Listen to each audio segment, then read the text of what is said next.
యవ్వన ప్రాయం అనేది చాలా విలువైంది.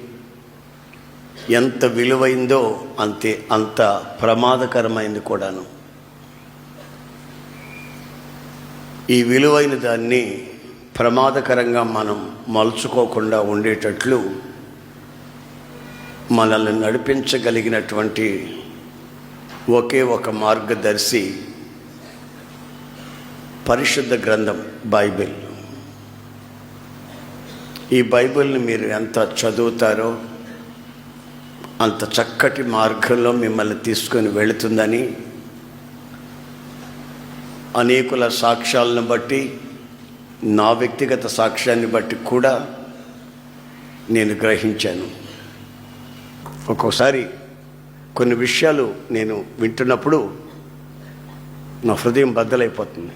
ఈ లోకంలో మీరు చూస్తున్నవేవి శాశ్వతం కాదు. నిండు నూరేళ్ల జీవితాలు శాపంగా మార్చుకోకూడదని దేవుని వాత్సల్యాన్ని బట్టి మిమ్మల్ని బ్రతిలాడుకుంటున్నాను. నీ ఫ్యూచర్ ఏమిటి? ఇప్పుడే కదా మొలకెత్తింది నీ వ్యక్తిత్వంలో.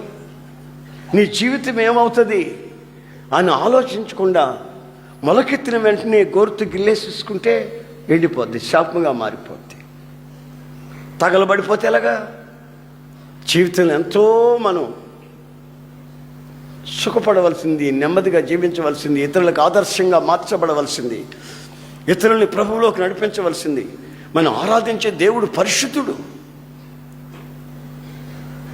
ఆ పరిశుద్ధత అనే గురి మన గుండెల్లో నిలిచిన నాడు మన వ్యక్తిత్వంలో ఓ గొప్ప ఆనందాన్ని, ఆరాధనని అనుభవిస్తాం.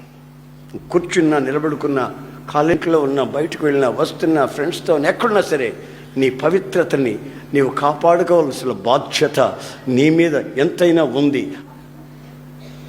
ఆమేన్. ప్రైజ్